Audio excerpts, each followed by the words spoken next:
عزت مآب قاری محمد کاشف صاحب سعیدی، جام لیاقت علی صاحب، ہمارے مولانا مہر الدین صاحب، سید فہیم شاہ صاحب، اور ان کے ساتھ ساتھ ہمارے بھائی خلیل احمد محل صاحب، اور ان کے ساتھ ساتھ ہمارے آج کے مہمان خصوصی میاں عامر شہباز صاحب، ہمارے بھائی چودھری انوار الحق نجمی صاحب، عزت مآب یاور اشفاق صاحب، ہمارے بھائی میاں نوید حیات صاحب و دیگر جتنے بھی احباب محبت و مودت یہاں تشریف لائے ہیں، میں سب کے لیے دعا گو ہوں اللہ تعالیٰ جتنے بھی احباب اور حضور کے مہمان ہیں ان سب کی حاضریاں قبول و منظور فرمائے۔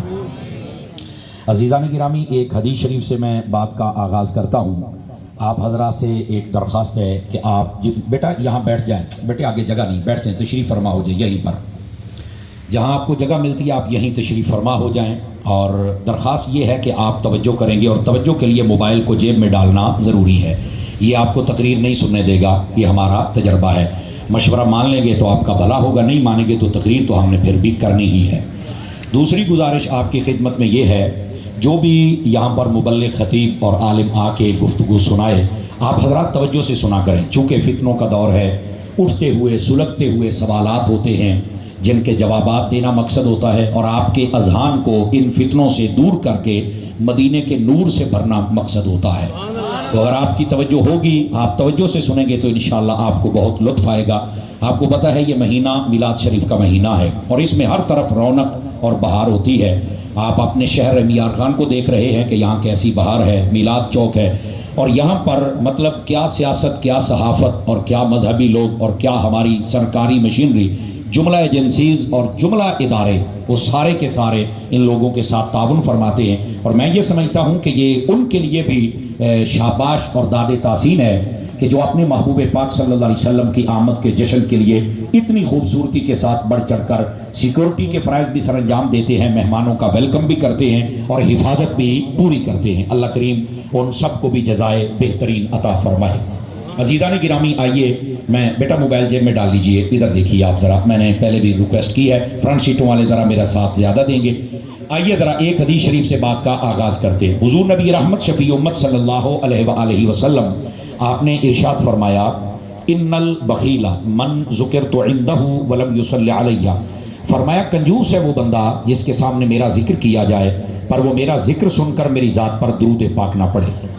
دوستانی عزیز، جب جب میرے کریم خاتم النبیین کا ذکر اقدس آئے تو درود پاک ضرور پڑھا کیجئے۔ مفتی احمد یارخان نعیمی گجراتی رحمت اللہ علیہ لکھتے ہیں، اگر کوئی بندہ درود پاک اتنے شوق سے پڑھے کہ اسے دعا مانگنے کا وقت ہی نہ ملے، فرمایا اس درود کی برکت سے اللہ تعالیٰ بن مانگے ہر چیز عطا فرما دیتا ہے۔ درود پاک کی کثرت فرمایا کیجئے۔ یہ تو مہینہ ہی میرے محبوب کی ولادت کے ساتھ نسبت رکھتا ہے، تو اس مہینے میں زیادہ سے زیادہ درود پاک پڑھ کر ان خوبصورت لمحات کا استقبال فرمایا کیجئے۔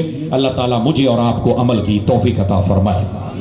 اب آئیے، جو میں نے آیت طیبہ آپ کے سامنے تلاوت کی ہے اس میں خلاق عالم نے ارشاد فرمایا، لقد من اللہ علی المؤمنین اذ بعث فیہم رسولا، فرمایا تحقیق بے شک اللہ نے احسان فرمایا ہے ایمان والوں پر جب ان میں اپنے رسول کو مبعوث فرمایا ہے۔ یاد رہے یہ سادہ مفہوم میں نے عرض کیا اور یہی بنتا ہے جو فقیر عرض کر رہا ہے۔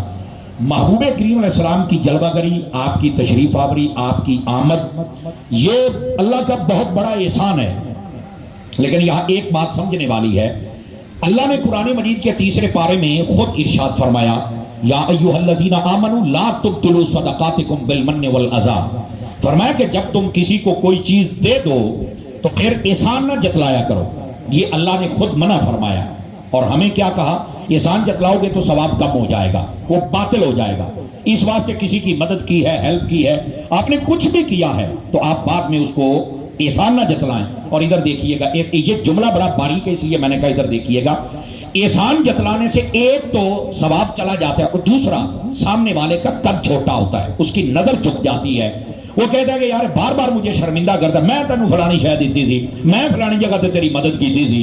آپ ذرا جملے کا لطف یہاں سے لیجئے گا، اللہ نے جب احسان جتلایا نا تو اللہ نے احسان جتلا کے قسم خدا کی ہمارے نظروں کو نیچا نہیں کیا، ہمارا سر فخر سے مزید بلند کر دیا ہے کہ ہمیں اپنا محبوب عطا کیا ہے۔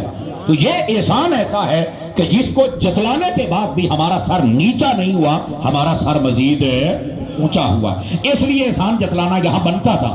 اور دوسری بات بھی, آپ بڑی باتیں سنتے رہتے ہیں علماء سے, خطباء سے, نقیبوں سے کہ عشق کی گل بھی سنو. تے اے ساڈے کول بھی سن کے دیکھ لو, اینا لمبا سفر کر کے آئے ہیں, اے عشق کی گل بھی سنیا جے. علماء کہتے ہیں کہ یہاں احسان جتلانا بنتا تھا. کہا کیوں؟ فرمایا اپنا محبوب کوئی نہیں کسی کو دیتا, اللہ نے اپنا حبیب تمہیں دیا ہے, احسان تو جتلائے گا نا. سمجھ آ رہی ہے میری بات کی؟ اللہ نے اپنا حبیب عطا کیا تو احسان جتلانا تو بنتا ہے. اور یہاں پر یہ پیغام فقیر کی جانب سے یہ ہے, اللہ نے یہ جو اپنا حبیب عطا فرمایا اور یہ احسان جتلایا, تو اس میں ایک پیچھے راز ہے, وہ یہ ہے کہ اب ایزی نہ لے جانا, میرے حبیب کی تعظیم بھی پوری ہو, توقیر بھی پوری ہو, ذکر بھی پورا ہو, اس لیے احسان جتلایا جا رہا ہے. تو یار اپنا محبوب کوئی نہیں کسی کو دیتا, اللہ نے تو اپنا حبیب ہمیں عطا کر دیا ہے, تو اس واسطے احسان جتلایا. اور پھر تیسری بات سنیے گا, علماء نے لکھا ہے اس بات کو, بہت ساری اللہ کی نعمتیں ہیں ہمارے حق میں, بڑے بڑی نعمتیں ہیں, احسان ہے اللہ کے, لیکن ضروری نہیں کہ وہ ہمارے حق میں ویسے ہی رہیں, بس اوقات وہ ہمارے مخالف بھی ہو سکتی ہیں. فار ایگزامپل, یہ ہاتھ اللہ کی نعمت ہے, ہم اس کی بڑی دیکھ بھال کرتے ہیں, لیکن یہ بھی کمی نہیں کرتا ہماری خدمت کرنے میں. لیکن ایک وقت آئے گا, یہ قرآن مجید سورہ یاسین میں, اس طرح پاؤں اسی طرح آنکھیں اس طرح جسم, فرمایا الیوم نختم علی افواہہم وتکلمنا ایدیہم وتشہد ارجلہم بما کانوا یکسبون.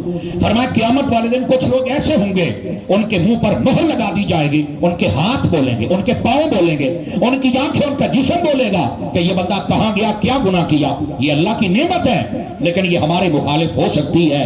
غور سے سنیے گا, جو محبوب پاک صلی اللہ علیہ وسلم کی صورت میں اللہ نے ہمیں نعمت عطا کی ہے, وہ جب آئے تھے تو تب بھی ہمارے لیے فائدہ ہی فائدہ تھا.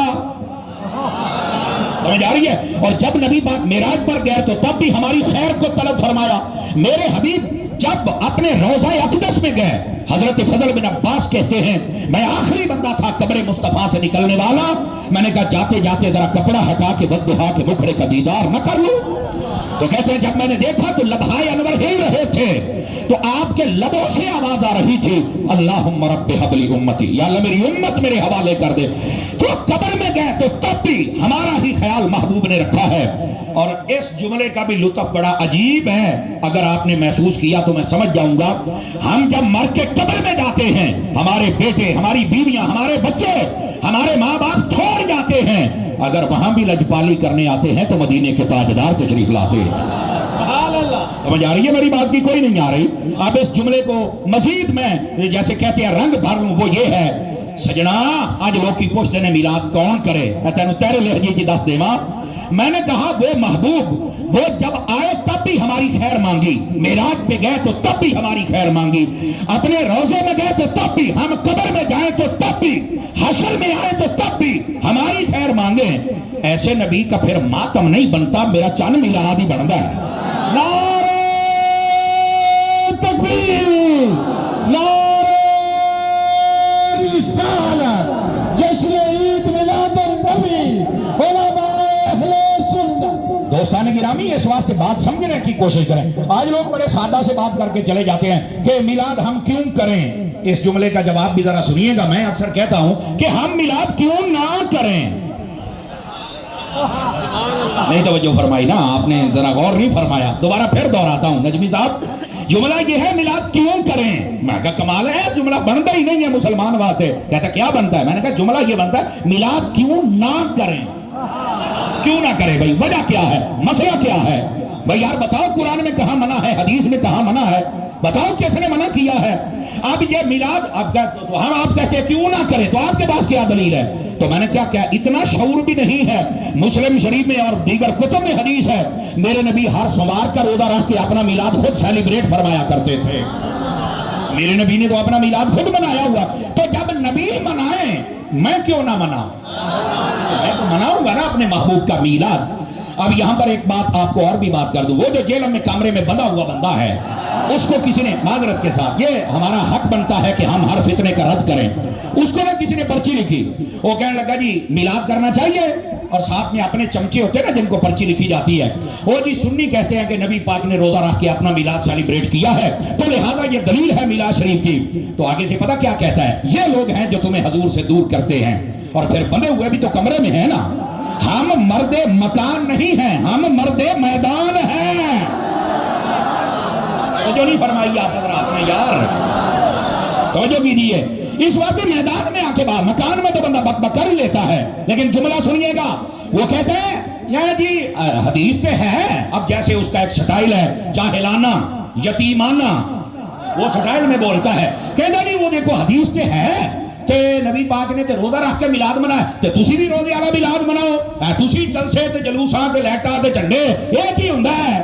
اب وہ سامنے والے جو چمچے ہوتے ہیں وہ کہتے ہیں دیکھا علی بھائی نے مرزا صاحب نے کیسی بات کہی ہے، تو میں نے کہا بڑا بھی انجی کرتا سی، جے چھوٹے نے کر لی پھر کیا مسئلہ ہے؟ کیا مسئلہ ہے؟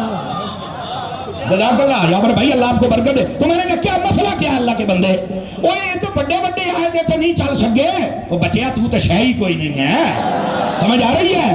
اب ذرا یہ بات بھی سنیے گا، میں نے کہا اب ذرا اس بندے، میں نے اس لیے کہا تھا کہ ایسے لوگ جاہل ہوتے ہیں، اب یہ کہہ رہا ہے کہ تم میلاد روزہ رکھ کے کر لو، آگے کیوں بڑھتے ہو؟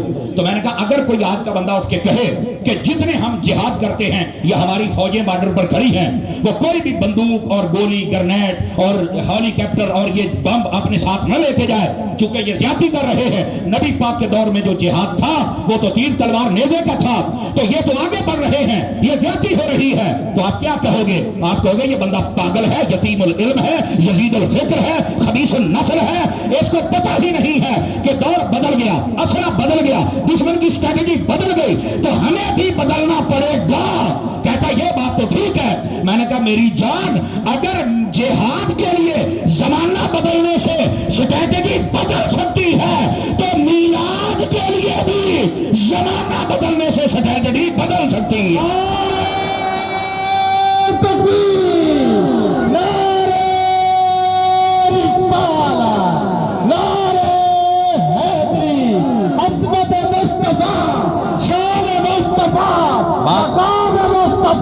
جزاک اللہ، بات سمجھ آ رہی ہے میرے سجنانو؟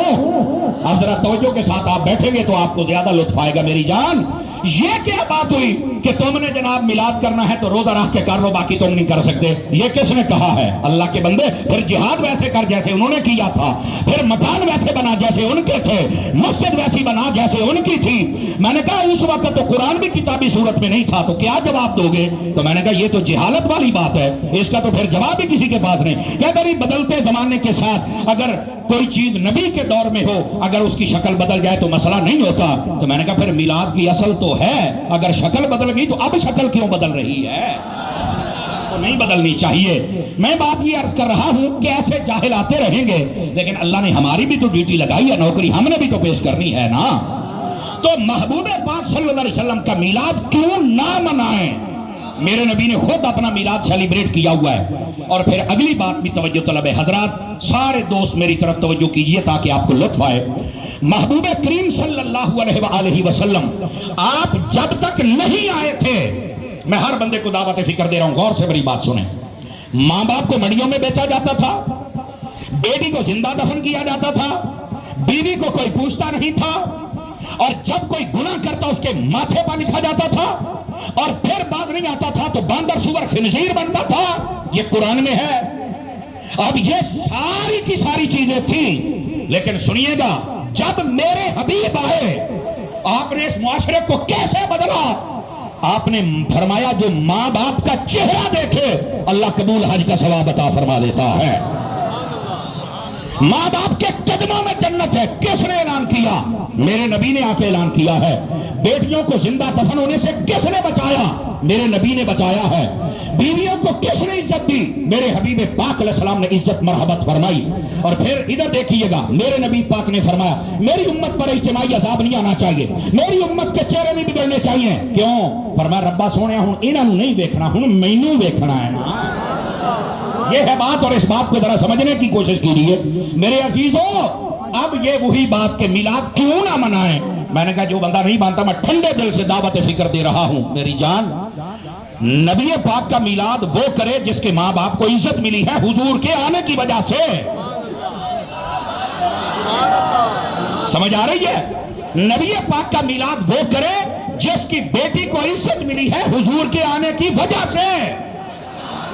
نبی پاک کا میلاد وہ کرے جس کی گھر والی کو عزت ملی ہے حضور کے در سے۔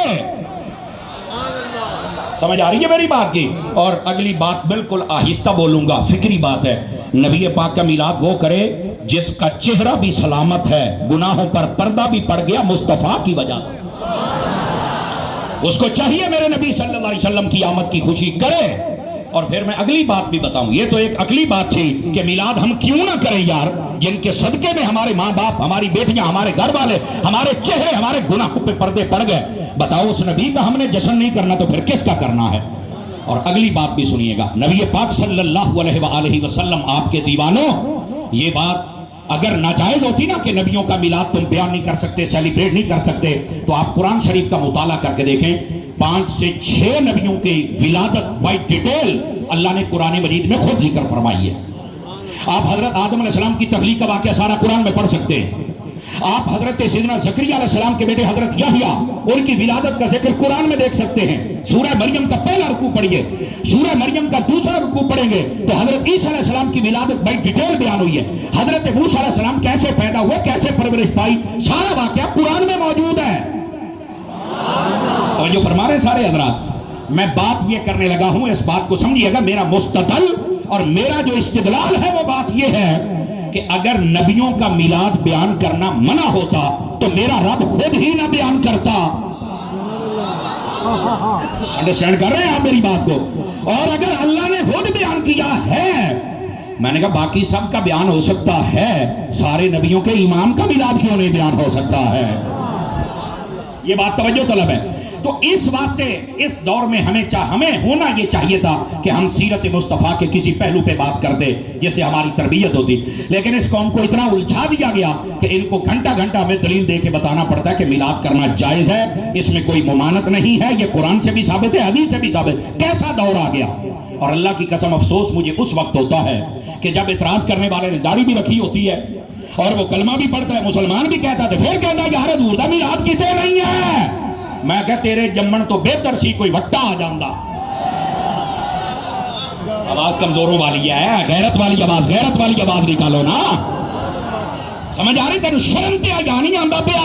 اور ادھر دیکھیے یہی بندہ جو بک بک کرتا ہے نبی پاک کے میلاد پر، جب اپنا بیٹا پیدا ہوتا ہے، میں جی 4 من مٹھائی بندی ہے تو میں کہا تیرے پتر دی خوشی ہو سکتی ہے، جے دے صدقے سارا جہاں بنے اس محمد دی خوشی کیوں نہیں ہو سکتی ہے؟ نعرہ تکبیر، نعرہ رسالت، جشن عید میلاد النبی، علماء اہل سنت. بات سمجھ آ رہی ہے حضرات آپ کو؟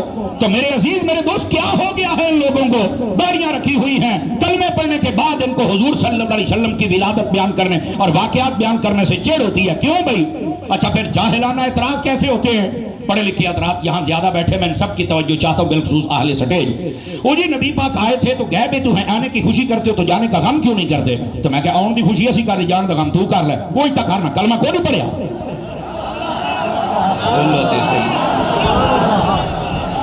چلو کوئی تو کر لے، کوئی جیسی کر لینے ہیں. وقت خدا کا خوف کرو یار. اور ویسے یہاں محبت کا جواب دینے لگا ہوں اور چیک کرتے ہیں آپ کا نظارہ کہاں ہے.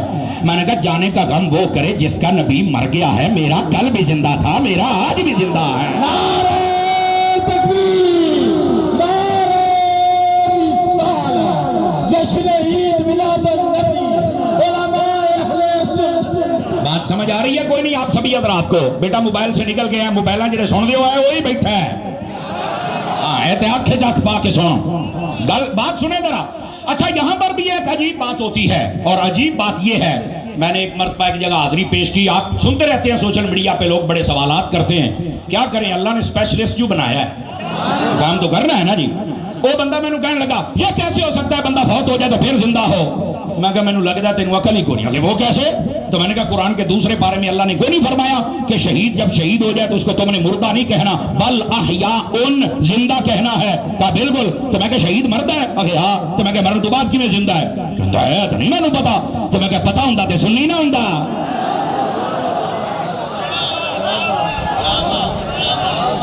بات سمجھ آ رہی ہے؟ یہ کیا بات ہوئی؟ جاہلانہ اعتراض ہے. وہ نہیں بندہ فوت ہو گیا تو پھر کیسے زندہ ہو گیا؟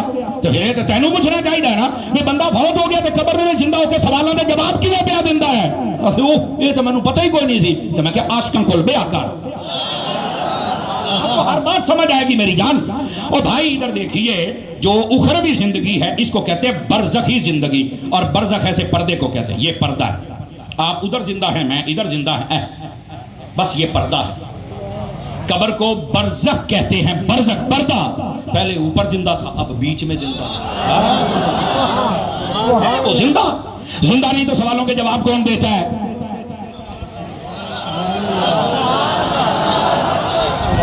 بات کہیں دور نہ چلی جائے، اگر آپ چاہیں تو آج آپ کا یہ مسئلہ بھی حل کر دیں، بولو نا یار۔ دیکھیے موت انتقال کو کہتے ہیں، اور انتقال کا معنی کیا ہوتا ہے؟ ٹرانسفر ہونا۔ زمین پہلے میرے پاس ہی، حضرت صاحب آئے کہنے میں لینی ہے، میں انتقال کروا چھڑیا، زمین ہوتی ہے پہلے ادھر سی ادھر ٹر گئی ہے، میاں صاحب آگے ہو کہنے میں دے دیو، انتقال انہوں نے نام ہو گیا، ٹرانسفر ادھر ہو گئی ہے۔ تو یہ وہ اپنی جگہ پہ ٹرانسفر، بندے کے انتقال کو انتقال پتہ کیوں کہتے ہیں؟ بندہ رہتا ہی زندہ ہے پر ٹرانسفر ہوتا ہے، پہلے یہاں اب یہاں۔ یہ ایک بات میں نے سمجھائی، اگر نہیں سمجھ آئی تو چلو، اعلیٰ حضرت نے فتاوی شریف میں ایک حدیث کو لکھا ہے، نبی پاک صلی اللہ علیہ وآلہ وسلم آپ نے ارشاد فرمایا، اب سنیے گا، فرمایا انما خلقتم للابد، فرمایا اے انسانوں اللہ نے تمہیں ہمیشہ ہمیشہ کے لیے پیدا کر دیا ہے۔ اب یہ اہل علم بیٹھے ہیں، ذرا غور سے سنیے گا، میں سبق سنا رہا ہوں۔ اب جب میں نے بھی پہلی مرتبہ پڑھا تو میں پریشان ہوا کہ انسان ہمیشہ ہمیشہ کے لیے کیسے پیدا ہو گیا ہے؟ ایسے تو لوگ کی کہتے ہیں مر گیا تو مٹی تو پتہ نہیں کی کوئی تو دھوڑا تے نہیں بیٹھے، تو یہ حدیث کیا بتا رہی ہے؟ تو اب جب میں نے استاد صاحب سے پوچھا، اسی لیے میں کہتا ہوں استادوں کو پڑھیا کرو، کمرے چ بیٹھ کے کلے کھجل نہ ہویا کرو۔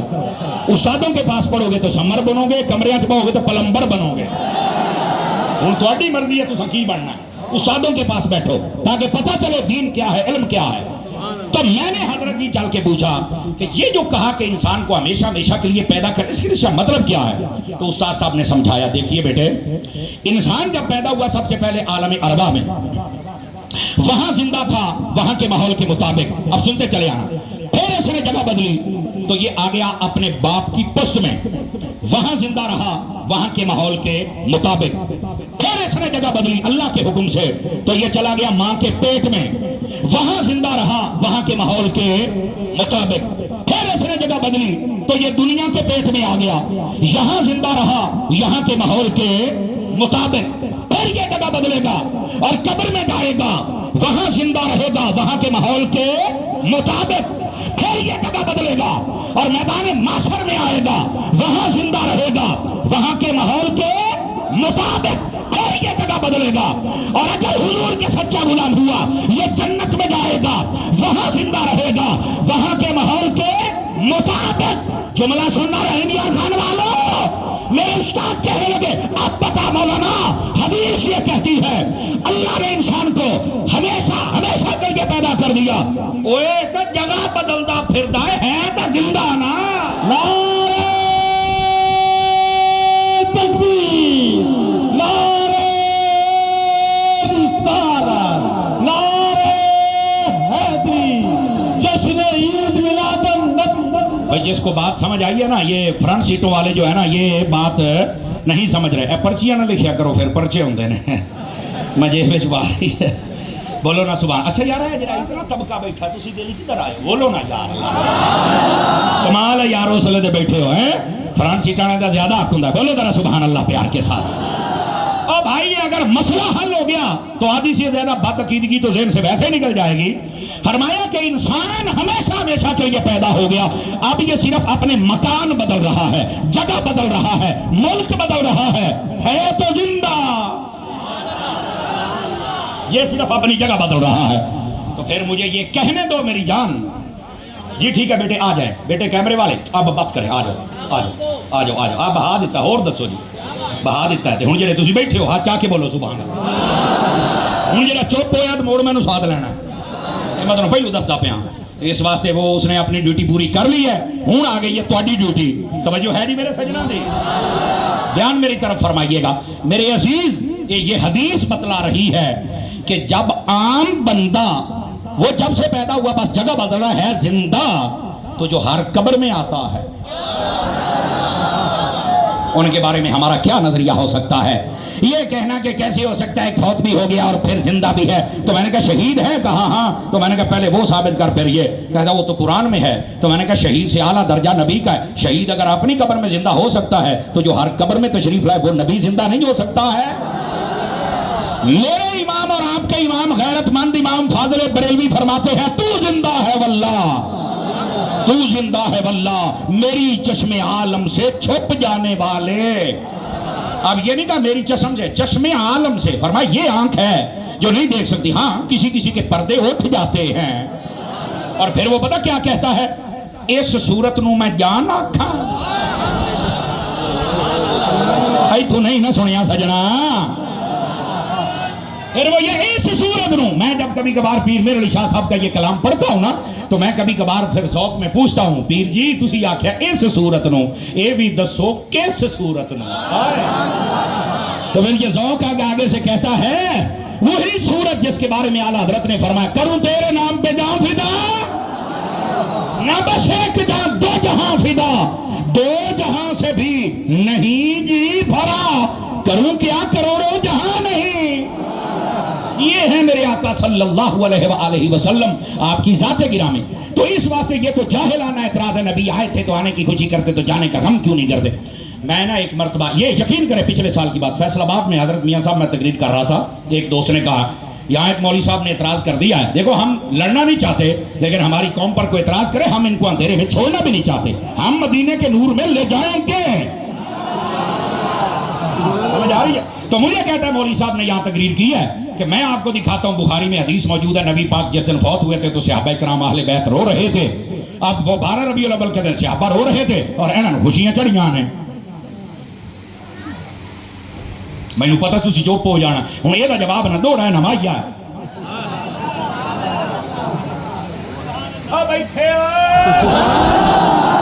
تگڑے ہو کے بیٹھیا کرو، سوال میں نے کیا تو جواب بھی میں دے کے جاؤں گا آپ کو۔ اس نے جب یہ سوال کیا میں نے کہا ویسے جس نے یہ بات کہی ہے اگر اس کو علم کی ہوا لگی ہوتی نا، بیچ میں غلطی نہ لگی ہوتی تو وہ یہ بات نہ کرتا۔ کہتا کیوں؟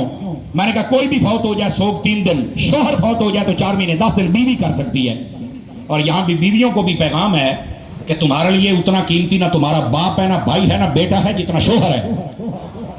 تیرا پیو بھی مر جائے تو 3 دن 10 ہو گئے، لیکن تیرا گھر والا مرے تو 4 مہینے 10 دیہڑے 10 ہو گئے۔ اپنے شوہر دی قیمت نو پہچان،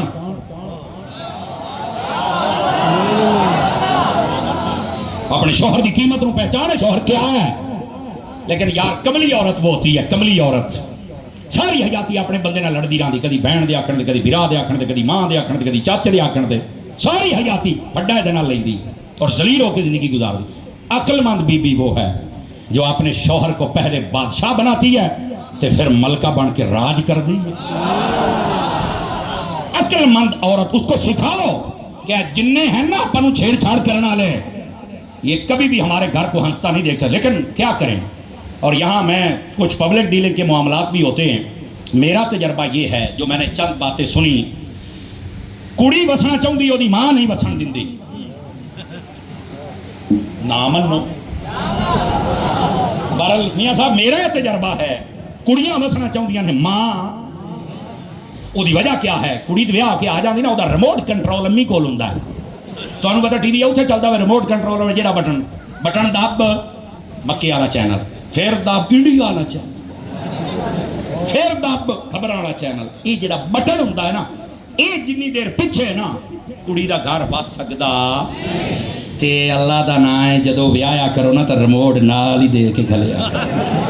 یہ مطلب صحیح دستا پیا جی، سمجھ آ رہی ہے؟ بہرحال یہ بات اگرچہ موضوع سے تھوڑا سا ہٹ کر ہے لیکن فائدے سے خالی نہیں ہے۔ سمجھ آ رہی میری بات کی؟ تو 3 دن سے زیادہ سوگ نہیں ہے، تو میں نے کہا کیا خیال ہے نبی پاک کو 3 دن ہوئے ہیں یا کوئی نہیں ہوئے؟ تو کہہ دے تو 1500واں جشن سی پچھلے سال، تو میں نے کہا پھر شرم نہیں آتی یہ کہتے ہوئے کہ آنے کی خوشی کرتے ہو تو جانے کا غم کیوں نہیں کرتے؟ شرم نہیں آتی؟ سوچنے کی بات ہے کہ نہیں؟ مسئلہ شرعی 3 دن تک تھا اور یہ 1500 سالوں کے بعد بھی ڈیمانڈ کی جا رہی ہے، کیوں بھائی؟ پہلی بات یہ لمحہ فکریہ ہے، ضمیر کے دروازے پر دستک دے رہا ہوں. دروازہ بننا مقصد نہیں, دستک دینا مقصد ہے تاکہ کھل جائے. دوسری طرف آ جائیے. آنے کی خوشی کرتے تو جانے کا غم کیوں نہیں کرتے؟ میں نے کہا اللہ کے بندے یہ ہم نہیں کر سکتے, قرآن کی بھی دلیل ہے, حدیث کی بھی دلیل ہے. وہ کتھے؟ میں کہا آجا بریلویاں کو تینوں دس دن نہیں کتھے. یہ ریکارڈنگ ہو رہی ہے اور آپ بھی گوگل سرچر بیٹھے, گوگل پہ سرچ کر کے دیکھ سکتے. کیا یہ میرے نبی نے نہیں فرمایا حیاتی خیر لکم ومماتی خیر لکم؟ فرمایا لوگوں میرا زندہ رہنا بھی تمہارے لیے بہتر ہے اور میرا فوت ہو کے قبر میں چلے جانا بھی تمہارے لیے بہتر ہے. کیا یہ نبی نے نہیں فرمایا؟ کہا فرمایا. تو میں نے کہا وجہ بھی بتا. کہہ رہے نہیں پتا. میں کہے پتا ہوں تو پھر پچھلی گال کو نہیں سی ہوگی. اب بتاتا ہوں میں. نبی پاک سے پوچھا گیا حضور جب تک تو آپ حیات ہیں, ہمیں پتا ہے وحی آ رہی ہے, قرآن آ رہا ہے, آپ کے چہرے کا دیدار کر کے جو کلمہ پڑھ رہا ہے صحابی بن رہا ہے, برکات ہی برکات ہے, اور جب آپ پردہ کر کے قبر میں جائیں گے پھر کیسے بہتر ہے؟ میرے نبی نے اگلی بات کو خود واضح فرمایا. رحمت عالم فرماتے ہیں جب میں قبر میں جاؤں گا ہر روز میری امت کے اعمال مجھے دکھائے جائیں گے. اگر تمہارے اعمال اچھے ہوئے اللہ کا شکریہ ادا کروں گا, اور اگر تمہارے اعمال اچھے نہ ہوئے سر سجدے میں رکھ کے تمہاری مغفرت مانگتا رہوں گا. نعرہ تکبیر, نعرہ رسالت, نعرہ حیدری, عظمت مصطفیٰ, مقام مصطفیٰ, شان مصطفیٰ, مراد مصطفیٰ. حضرات گرامی اس بات کو سمجھیے, جو نبی خود فرما رہے ہیں کہ قبر میں جب میں جاؤں گا تمہارے اعمال آئیں گے, اچھے ہوئے تو شکر ہوگا, نہ ہوئے تو تمہاری شفاعت مانگوں گا. کیا وہ معاذ اللہ مر گئے ہیں؟ کو سمجھ آئی ہے کوئی نہیں آئی آپ حضرات کو؟ آنے کی خوشی کرتے تو جانے کیسے غم کروں یار جو قبر میں بھی میری خیر مانگ رہے ہیں. او جی پھر وہ صحابہ کرام تو اس دن رو رہے تھے, تو میں نے کہا کیا اس کے بعد ہر سال رویا کرتے تھے؟ تو نہیں. تو میں کہا پھر تم کیوں منہ بڑائی پھرنا؟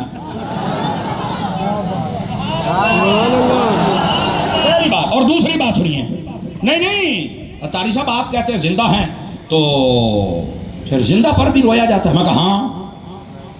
ادھر دیکھو پتر, ہوئے پانی بات ادھر دیکھ, یہ بزرگاں دا ادھر دیکھ, ادھر دیکھیں میری طرف. میں وال مینوں سارے آتے ہیں لیکن میں 500-550 کلومیٹر سفر کر کے آؤں تو پھر میں یہ ترتیبیں سیدھا کرتے ہیں نا وقت گزر جائے. بولیے سبحان اللہ. پیا آواز نہیں آ رہی آپ کی؟ ادھر دیکھیں میری طرف. میں نے کہا ہاں میں آپ کو بتاتا ہوں, بس اوقات بندہ زندہ ہوتا ہے تو پھر بھی بندے رو لیتے ہیں. بولے کتنے؟ میں کہا مینوں یہ دس, وہ جدو تسی اپنی دھی یا بہن دی شادی کرتے ہو تو وہ برات جاندی ہے تو پیچھے سارا ٹبر رون لگ پہ, یہ مر گئی ہے؟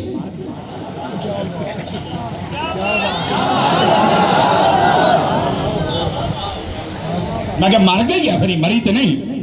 ہوں ادھر دیکھ اگلا گل جواب ہونا جی, یہ ذہن چ رکھنا ہے. تو میرا حساب اپنا, میری تو میں دیسی بندہ سمجھ آ رہی ہے. کہہ رہے مری تو نہیں. تو میں کہ روندا کیوں ہے, کی ہویا ہی؟ کہندا جی اصلوں پہلو ایتھے سی, ہر ویلے اکھاں دے سامنے رہندی سی, ہن نہ وہ اس گھر چلی گئی ہے, بس وہ اکھاں تو اوجل ہو گئی ہے. میں کہ اس گل نوں ذہن چ رکھی, اکھاں تو اوجل ہوے تو رونا ہوندا ہے نا. ہائے ہائے ہائے ہائے ہائے. چلو ایک مثال میاں صاحب اور دے دیتے ہیں. ایک مثال, کسی دا پیو یا بھرا بیرون ملک جاوے تو ایئرپورٹ تے کھلو کے جفیاں پا کے ایویں روندے کھلوتے ہوندے نے. او جی چلا گیا ہے, او میں کہا مر گیا ہے؟ کہ نہیں مریا نہیں. توجہ توجہ, مریا. کہ میں کہ روندا کیوں ہے؟ کہندا ہے زندہ پر نہ ایدا ملک بدل گیا, پہلے اس ملک سے اوتھے چلا گیا, اکھا تو اوجل ہو گیا ہے زندہ پر رویا جدائی دا. رحیم یار خان آلیا جے جملہ دل لگے تو ہاتھ چوک کے بولنا نہیں. میں کہ تیری پیو تو جدائی ہے تو رونا ہے, دھی تو جدائی ہے تو رونا ہے, اور جنابی محمد تو جدائی ہے یہ نہ رو رہا ہے.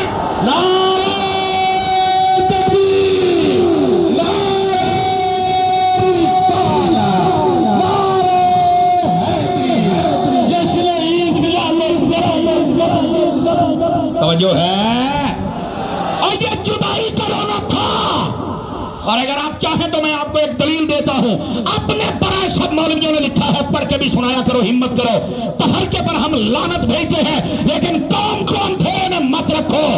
نبی پاک صلی اللہ علیہ وآلہ وسلم آپ پردہ فرما گئے، ادھر دیکھنا میری طرف، 22 سال خلافت فرمائی حضرت ابوبکر صدیق نے۔ کتنے سال؟ سارے غور سے سماعت کریں میری بات کو۔ 2.5 سال کے بعد جب حضرت ابوبکر صدیق کا انتقال ہوا نا، آپ بیمار تھے، آخری وقت تھا، آپ نے حضرت مولا علی شیر خدا مشکل کشا داماد مصطفیٰ زوج زہرا تاجدار حلتا مراد کل کفا ہمارے قبلہ دل کعبہ جاں حسنین کے والد آپ کو طلب فرمایا، اور طلب فرما کے پتہ کیا کہا؟ فرمایا یا علیو اذا انا مت انت غسلتنی بالید التی غسلت رسول اللہ صلی اللہ علیہ وسلم وکفنونی وحنتونی وحملنی وحملتنی الى باب رسول اللہ صلی اللہ علیہ وسلم ویقول، فرمایا اے علی جب میں فوت ہو جاؤں تو پھر مجھے کفن بھی تم نے دینا ہے، غسل بھی تم نے دینا ہے، ان ہاتھوں سے جن کو مصطفیٰ جان رحمت سے، جن ہاتھوں سے حضور کو غسل دیا تھا، اور اس کے بعد میرا جنازہ اٹھا کے، غور کریں یہ 5-4 ہزار 6 ہزار کا جو مجمع ہے میلاد چوک کے اندر، غور سے سنیں، فرمایا میری لاش کو اٹھا کر جنت البقیع میں نہ لے کے جانا، سیدھا مصطفیٰ کے قبر پر لے جانا، روضے پر لے جانا۔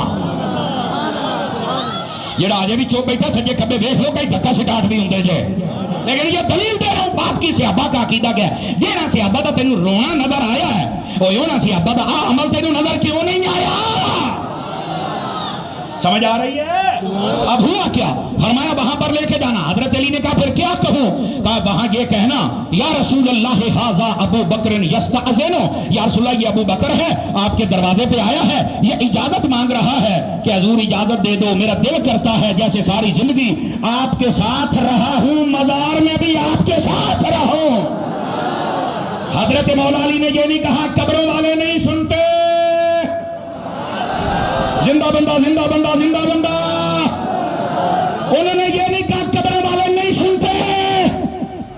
اب ہوا کیا؟ حضرت مولا علی شیر خدا جب ابو بکر صدیق پاک انتقال فرما گئے، غسل بھی دیا، کفن بھی پہنایا، کندھے پہ اٹھایا، سب کو کہا کہ آج جنت البقیع میں نہیں، نبی پاک کی قبر پر لے کے جانا ہے۔ باہر سے امام راضی نے لکھا ہے، سیرت حلبیہ میں ہے، باہر سے دروازہ لگا ہوا تھا، حضرت اما عائشہ پاک اپنے گھر آئی ہوئی تھی ابو بکر صدیق کے گھر، چونکہ ان کی بیٹی تھی۔ اب دروازہ کھولنے والا تو تھا کوئی نہیں، تو پتہ کیسے کھلا ہے؟